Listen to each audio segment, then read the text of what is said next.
Manaming Diyos, salamat po ng napakarami sa iyo. Sa walang sawa mo pong pagmamahal po sa iyong mga anak. Sa kabila po ng kaligaligan sa mundong ito, hindi mo po ipinahintulot na hindi magawa ng mga hinirang mo ang siyang pagkukunan namin ng lakas, na yan po ang banal at dakilang pagsamba po sa iyo. Kaya naman ipinakikiusap po ng iyong mga hinirang na sana po sa mga pagsamba ng iyong mga anak, patuloy mong patatagin at patibayin ng pananampalataya ng iyong mga hinirang. Muli kang magbigay ng matatag na pag-asa. Lumakas ang kaluluwa po ng iyong mga anak at ang mga hinirang mo'y lalong magtumibay sa mga aral na tinanggap po bunga ng pagsusugo mo sa mga huling araw na ito. Kaya sa panahong itinuturo po ang iyong mga salita, tulungan mong maging sisidlang hirang ang puso at isip ng iyong mga anak. Maluwag at buong pagmamahal na tanggapin ng iyong mga aral. Isang tabi ang anumang pananaw ng iyong mga lingkod na hindi sang-ayon sa iyong banal na kalooban. Mamalagi po ang kapayapaan sa buong panahon ng mga pagsamba. At lagi po pakiugnay sa diwa at tayunin ng pagsusugo mo po sa mga huling araw na ito upang lagi pong nakatitiyak na nakaugnay po sa iyo. Hinihiling po ang lahat sa ngalan ni Jesus. Dakila po naming tagapagligtas. Amen. Mga magulang at mga kapatid,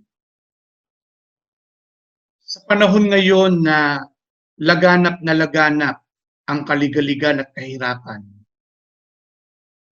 hindi lamang sa pangkalusugang issue, sapagkat dahil sa pandemic na lumalaganap at patuloy na nahahawa at nagkakaroon ng casualties o kamatayan sa lahat ng tao sa mundo.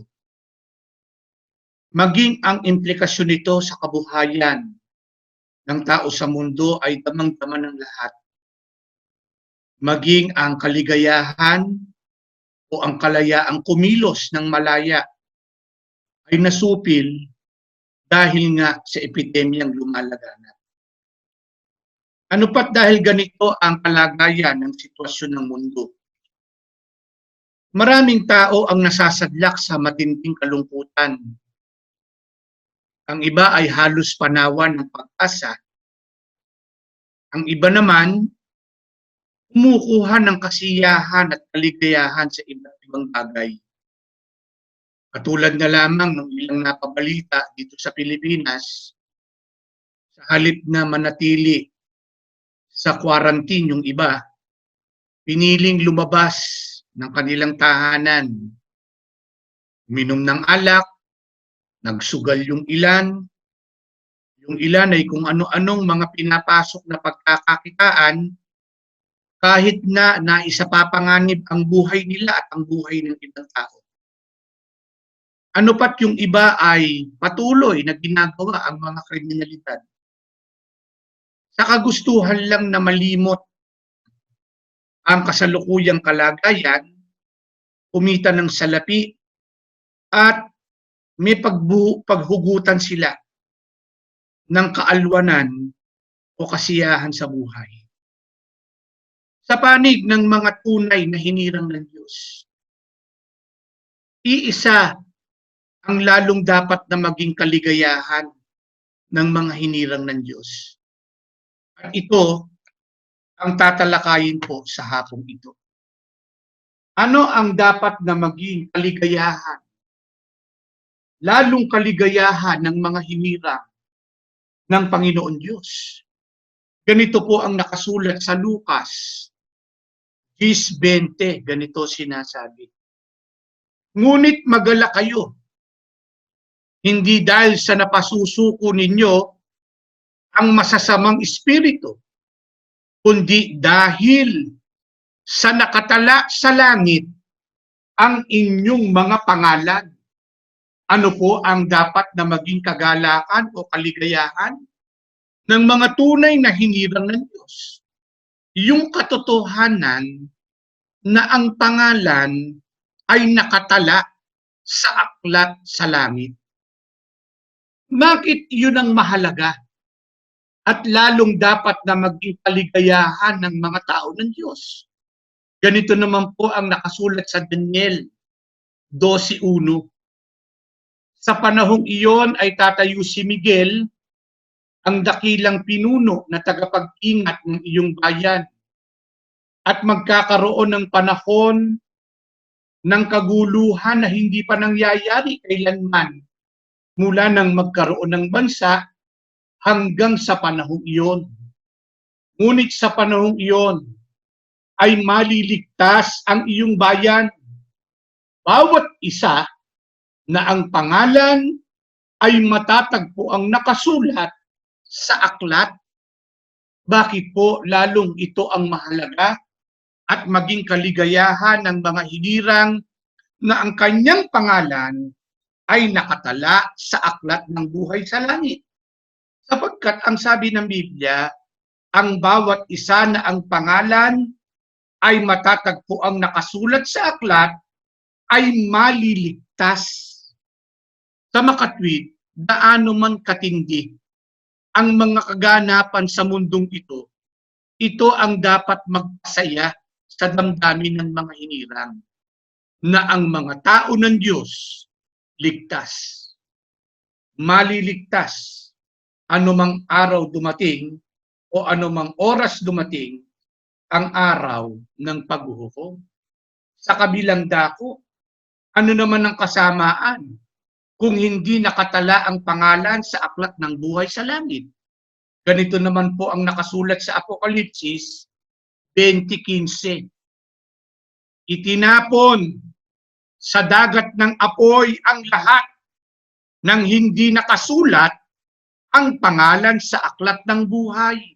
Sa kabilang dako, ano naman ang kasawian kapag hindi nakasulat ang pangalan sa aklat ng buhay sa langit? Ang sabi, itinapon sa dagat ng apoy ang lahat ng hindi nakasulat ang pangalan sa aklat ng buhay. Ano po ang katumbas nun? Hindi maliligtas. Sa halip na walang hanggang kaligtasan at pagtahan sa bayang banal, ang tatamuhin niya ay walang hanggang kaparusahan sa dagat-dagatang apoy. Kaya mahalaga na maingatang nakasulat o nakatala ang pangalan sa aklat ng buhay sa langit. Maaaring sabihin po ng iba, ako, nakasulat na ako sa aklat ng buhay sa langit. Iglesia ako ni Kristo.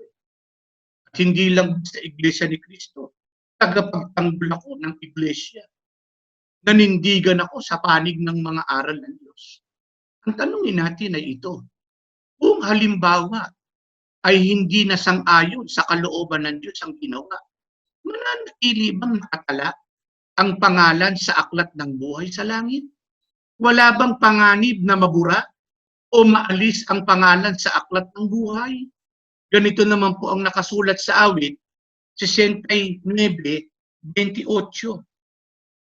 Burahin ninyo ang pangalan nila sa inyong aklat ng buhay. Hindi sana sila masama sa mga matuwid. Wala bang panganib na mabura o maalis ang pangalan sa aklat ng buhay sa langit? Meron po. Nabubura yan. Kailan? Pag wala na sa uri ng matuwid o si pinabagiging matuwid ng Panginoon Diyos. Wala na sa ganung uri. Bakit? Sapagkat ang ginawa masama, hindi na ayon sa kalooban ng Panginoon Diyos. Kaya ito dapat bantayan ng bawat isang tao ng Diyos. Ano ang babantayan niya? Yung kanyang sarili. Ano babantayan niya sa kanyang sarili? Kung yung ginagawa niya, isinasabuhay niya, pananaw at pananampalataya niya ay ayon pa sa kalooban ng Diyos. Sapagkat kung hindi na ayon sa kalooban ng Diyos, matutupad sa Kanya yung sinabi sa banal na kasulatan, mabubura yung pangalan niya sa aklat ng buhay sa langit. Kaya dapat matiyak na hindi mabubura, hindi mawawala ang pangalan sa aklat ng buhay. Sino ang tinitiyak ng Biblia na hindi buburahin o hindi aalisin ang pangalan sa aklat ng buhay? Dito naman po sa Apokalipsis 3:5. Daramtan ng puti ang magtatagumpay at di ko buburahin kailanman ang kanyang pangalan sa aklat ng buhay at kikilanlin ko rin ang kanyang pangalan sa harap ng aking Ama at ng kanyang mga anghel. Sino ang tinitiyak ng Biblia na hindi buburahin o hindi aalisin ang pangalan sa aklat ng buhay? Ang sabi ng Biblia, yung nagtagumpay. Sa ano nagtagumpay? Ang mga taong binabanggit ng Biblia na daramtan ng puti at hindi buburahin ang pangalan sa aklat ng buhay. Dito po sa Apokalipsis naman, sa 7:13 hanggang 17. Tinanong ako ng isa sa mga pinuno, sino ang mga taong nakadamit ng puti at saan sila nanggaling? Ginoo, kayo po ang nakakaalam. Ang sagot ko, at sinabi niya sa akin, sila ang mga nagtagumpay sa gitna ng matinding kapigatian. Nilinis nila at pinaputi sa dugo ng kordero ang kanilang damit. Yan ang dahilan kung bakit sila ay nasa harap ng trono ng Diyos at naglilingkod sa Kanya sa templo araw at gabi. At ang nakaupo sa trono ang siyang kukup-kup sa kanila. Hindi na sila magugutom, ni mauuhaw pa man. Hindi na rin sila mabibilad sa araw, ni mapapaso ng anumang matinding init. Sapagkat ang korderong nasa gitna ng trono ang magiging pastol nila. Sila'y gagabayan niya sa mga bukal ng tubig na nagbibigay buhay at papahirin ng Diyos ang bawat luha sa kanilang mga mata. Sino po yung mga nagtagumpay? Saan sila nagtagumpay? Ang sabi ng Biblia, sila ang mga nagtagumpay sa gitna ng matinding kapigatian. Sino nga itong mga ito na nagtagumpay sa gitna ng matinding kapigatian? Ang sabi pa ng Biblia, sila ang nilinis sa pamamagitan o pinaputi sa dugo ng kordero ang kanilang damit. Sa makatwid, sila yung nilinis, pinaputi sa dugo o tinubos ng dugo ng Panginoong Kristo. Sino ba tinubos ng dugo ni Kristo? Sa marami ng pag-aaral. Alam na nating lahat, yan ang iglesia ni Kristo. Kaya sino ang mamamalagi na nakatala o nakasulat ang kanyang pangalan sa aklat ng buhay sa langit? Yan ang iglesia ni Kristo nagtagumpay sa gitna ng matinding kapigatian na malaging malinis, na malagi na nasa uri na pinapaging matuwid ng ating Panginoon. Kaya ito ang kapalarang dapat matamasa ng lahat. Sa mundong ito, talagang napakaraming kaligalitan. Napakaraming problema. At ang totoo, itong nangyayari sa mundo, hindi lang naman ito ang mangyayari pa kung hindi pa darating ang araw ng pag-uukom. Marami pa. Sapagkat hindi naman ito bagong bagay. Kung tutugay-gayin ng kasaysayan, noon ay nagkaroon na ng mga iba't ibang plague o iba't ibang mga salot o mga epidemya sa mundo, sa mga nagdaan. Nandiyan yung tinatawag na bubonic plague, yung Spanish flu, itong SARS o Severe Acute Respiratory Syndrome, nagkaroon na ng SARS-1. Itong nangyayari ngayon, SARS-2 na ito. Hindi lang yan, nagkaroon din ng MERS o Middle East Respiratory Syndrome. Nagkaroon ng Ebola virus. Ano ba't ang lahat ng iyan nagaganap sa daigdig? Kaya kung matatapos ito, ay meron pang mga darating pang mga kasakunaan at kaligaligan sa daigdig na ito. Hanggang hindi pa dumarating ang araw ng paghukom. Pero ano dapat matiyak ng lahat ng mga hinirang ng Diyos? Anumang epidemya yan, anumang pagsubok, anumang kaligaligan, anumang iba't ibang suliranin na maaaring bumangon pansarili man, pangpamilya man, pang buong komunidad, pang buong daigdig, ano dapat matiyak ng mga hinirang? Na ingatan nila na sila na malaging nakatala sa aklat ng buhay sa langit sapagkat anumang pinagdaanan na malagi sila na nakapirmi sa mga pagsunod at pagtupad ng mga kalooban ng Diyos. Na malagi sila. Ito ang dapat makita ng Panginoon Diyos. Sapagkat yun ang nagtagumpay. Yung namalagi sa pagiging masunurin sa lahat ng patakaran ng Panginoon Diyos. Kaya tinuturuan magsamba. Tinuturuan.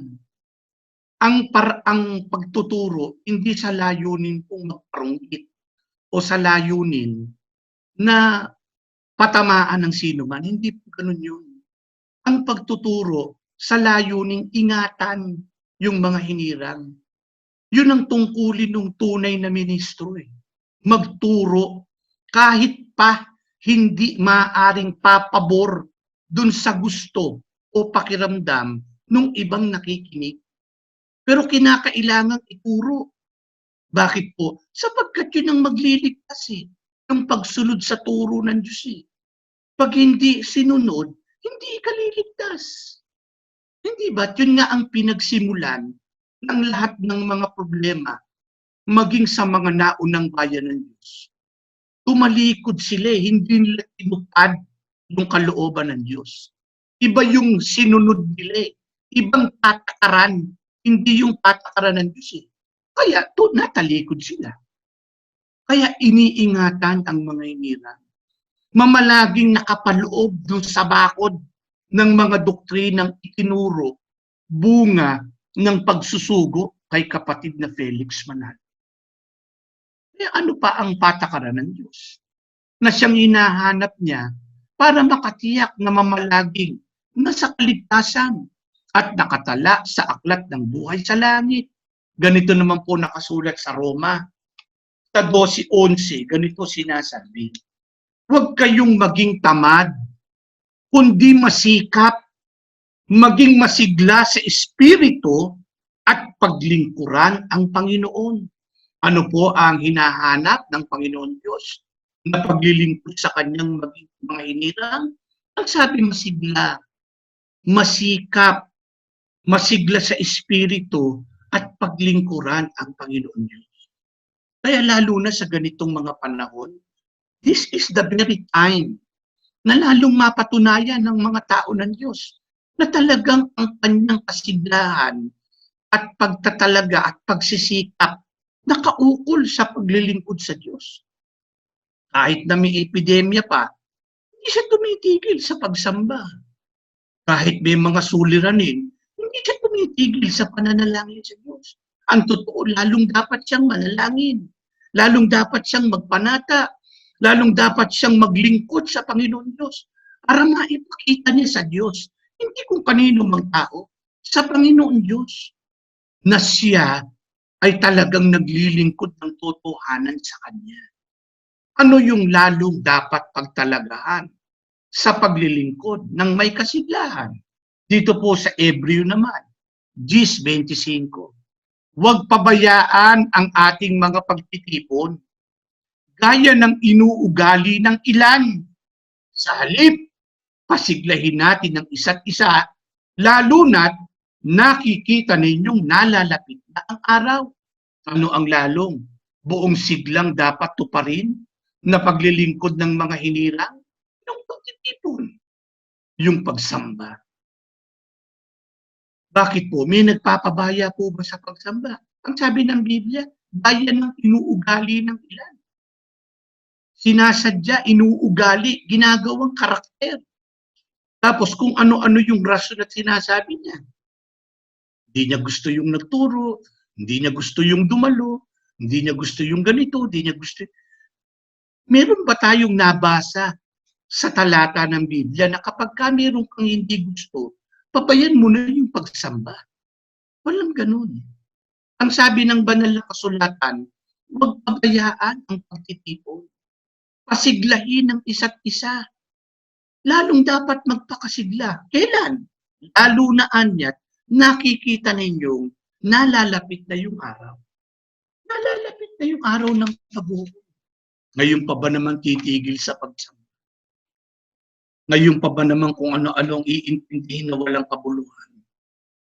Dapat ang pagtalagahan yung paglilingkod. Ano pa? Tangi sa pagsamba ang dapat makita ng Diyos na kasiglahan ng kanyang mga hinirang. Anong karakter pa ang dapat makita ng Diyos sa kanyang mga hinirang para makatiyak ng kaligtasan? Dito po sa Gawa, 2:42, 44, 45, ang 46 hanggang 47. Itinalaga nila ang kanilang mga sarili sa pagtuturo ng mga apostol. Ang buhay na magkakasama, ang pagkain na para sa lahat, at ang mga pananalangin. Ang bawat isang nasa paligid ay napamangha sa lahat ng mga kababalaghan at mga tandang iyon na ginawa sa pamamagitan ng mga apostol, at ang lahat ng mga mananampalataya ay namuhay sa kahanga-hangang pagkakaisa. Sinunod nila ang isang pang-araw-araw na disiplina ng pagsamba sa templo na sinundan ng mga salo-salo sa tahanan. Bawat salo-salo ay isang pagdiriwang, puno ng kasiglahan at saya, samantalang pinupuri nila ang Diyos.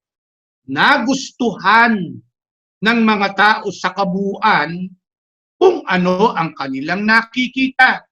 Araw-araw, ang kanilang bilang ay lumalago habang idinaragdag ng Diyos yaong mga maliligtas. Sana po ay nasubaybayang mabuti. Kaya unti-unti po at madiin na binasa ang mga talata po na binasa. Ano-ano pa raw po ang dapat na maging karakter ng mga tao ng Diyos para makatiyak ng kaligtasan? Una, ang sabi, itinalaga ang kanilang mga sarili sa pagtuturo ng mga apostol. Siguro, kapatid na IT, balikan mo yung unang bahagi nitong talata. Ayan, no? Itinalaga ang kanilang mga sarili sa pagtuturo ng mga apostol. Ganito dapat lahat ng mga tao ng Diyos. Yung pagtuturo, sabik na sabik sila doon. Nakatalaga nila sila roon. Ano pa? Ang sabi, ang buhay nila magkakasama. Pagkain na para sa lahat. At may mga pananalangin. Nagkakaisa sa lahat, napansin sana natin. Ano pa, mga kapatid? Ang sabi, sa sumunod na mga talata, yung mga sinunod nila ang pang-araw-araw na disiplina. Diba? Sinunod ang isang pang-araw-araw na disiplina. Oh, may disiplina yung mga tao ng Diyos. May disiplina ang mga tao ng Diyos. Hindi kung ano lang ang magustuhan. Hindi po. Ang mga tao ng Diyos may disiplina. Ano pa? Ang sabi, lahat ng mananampalataya namuhay sa kahanga-hangang pagkakaisa. Hindi kanya-kanya eh. Hindi po bahagi. Hindi po pagkakaisa. Ano pa? Ang sabi ng banal na kasulatan, bawat salo-salo ay isang pagdiriwang, puno ng kasiglahan, at sila. Wala yung mapapait na saloobin. Hindi hatred ang nasa puso ng mga tao ng Diyos. Hindi po. Kasiglahan, saya, pagmamahal, pag-ibig, yan ang nasa puso ng mga tao ng Diyos. Yan ang nakita ng mga tao sa kanila. Kaya ano sabi? Tuloy natin sa kasunod. Nagustuhan ng mga tao sa kabuuan kung ano ang kanilang nakikita. Napansin sana natin lahat yun. Hindi na kinakailangan pang misyonin yung ibang tao. Hindi na kinakailangan na yung mga taong gusto nating mamulat ang mata, magising sa katotohanan, manindigan sa mga aral ng Panginoon Diyos, akit-akitin hindi na. Kapag ka nakita nila ang pagkakaisa, ang pagmamahalan, nakita na mabuti ang espiritu ng mga tao ng Diyos, nagugustuhan yung nakikita. Kaya ano ibinunga nun?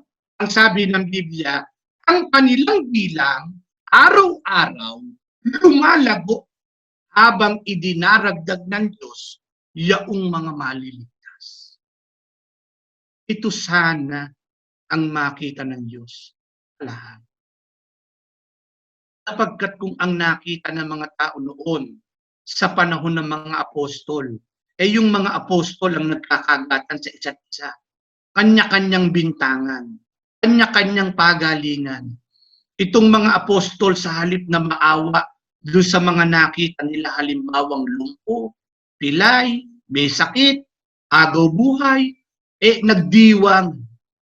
Nagdiwang at sinabi, buti nga't magtandamatay kayo dyan. Ganun ang nakita sa mga apostol. Sa tingin ninyo, magugustuhan ng tao ang kanilang mga makikita at maririnig. Sa tingin po ninyo, lalago ang bilang ng mga apostol noon. Mabubwisit ang mga tao sa kanila.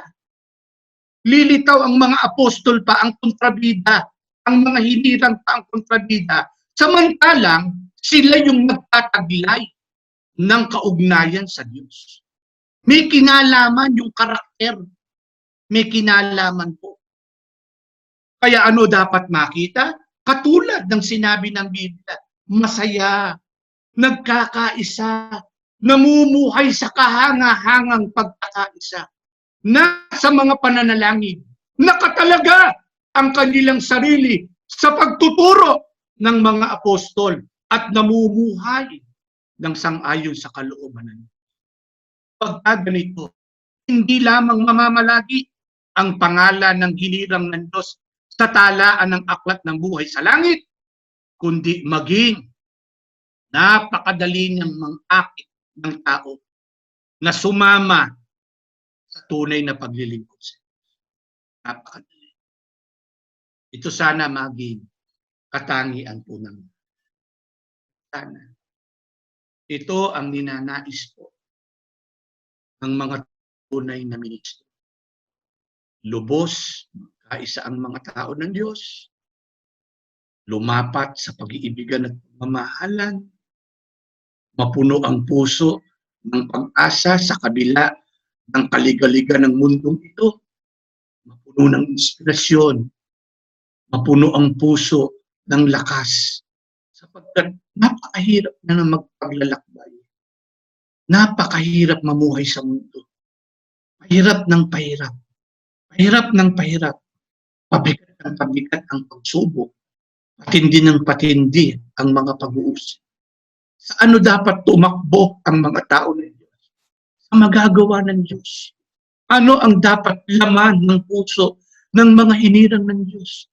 Ang pag-ibig, ang pagmamahal, at ang pagsisikap na mabigyang kaluguran ang Diyos sa lahat ng panahon.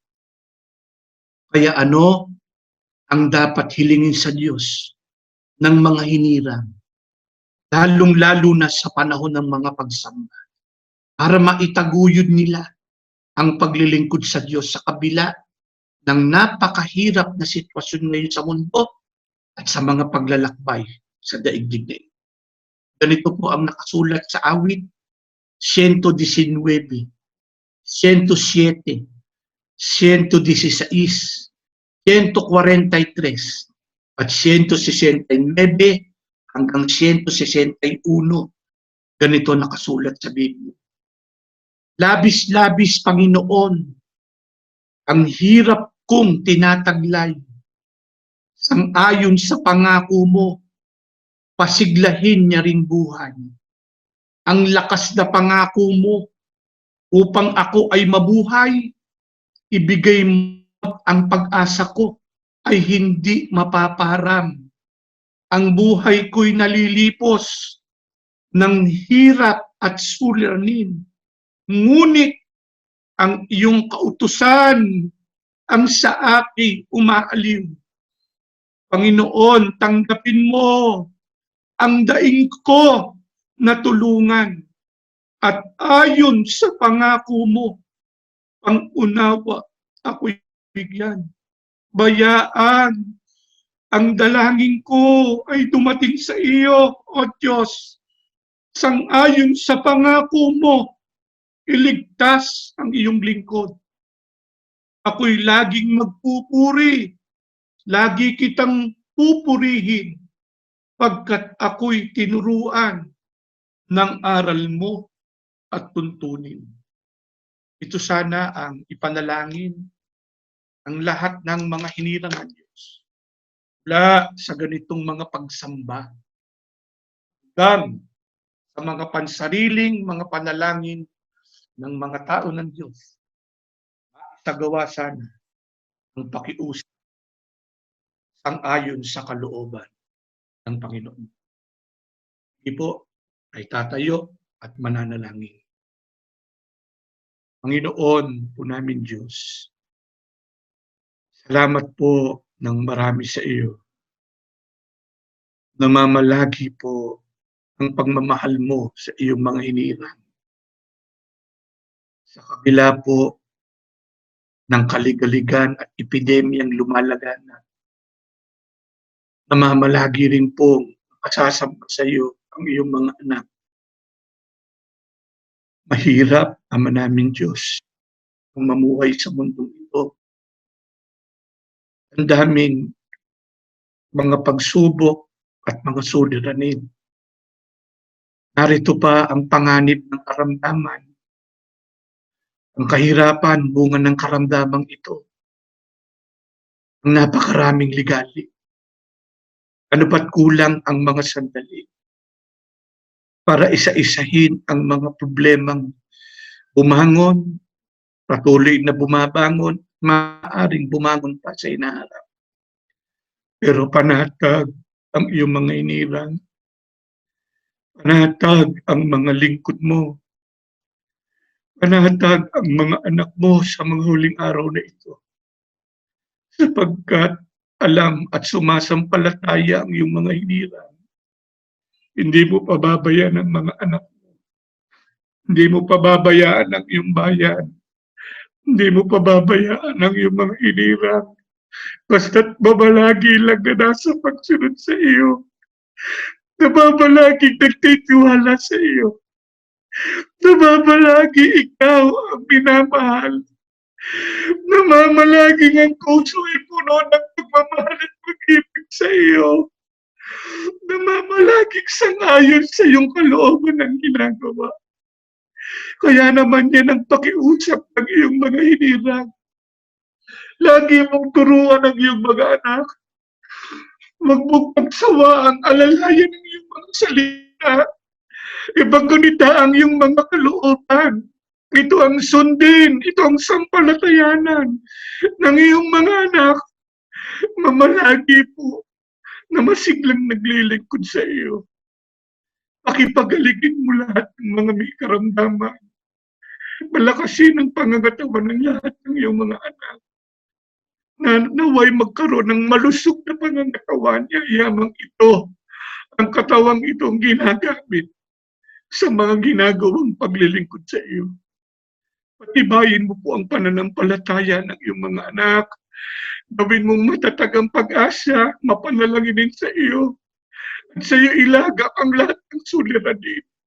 Kahit pa ang mga pag-uusig na dinaranas ng mga hinirang mo, kahit pa ang mga kagipitan, sa iyo itulog, sa iyo ilapit, sa iyo ipakiusap, sapagkat ikaw ang tunay na may magagawa at pagmamalasakit sa iyong mga anak. Pakibasbasan at patuloy na ingatan ang sambahayan ng kapatid na Eranio Manalo. Alalayan mo sila, lalo na sa mga panahon ito. Maawa ka sa kanila. Huwag silang maawa sa mga karamdaman nakapipinsala. Maawa ka sa kanila, mamalaging malusog at malakas ang pangangatawan. Naligtas sa lahat ng pag-uusig. Mamalagi. Nangunguna po sa iyong mga hinirang sa paglilingkod sa iyo. Mamalagi, tagapag-ingat ng iyong mga hinirang sa pamamagitan po ng pagdaloy ng iyong mga biyaya sa kanila. Mamalagi, inspirasyon ng iyong mga anak. Sapagkat napapakinggan ng iyong mga aral, nababalagi po, sama-sama kami sa tunay na paglilingkod sa iyo. Pakiugday lagi na sa diwa at layunin ng pagsusugo mo po sa mga huling araw na ito upang mga lagi pong nakaugnay sa iyo. Inihiling po ang lahat. Sa ngalan po ni Jesus, makila po namin tagapagligtas. Amen.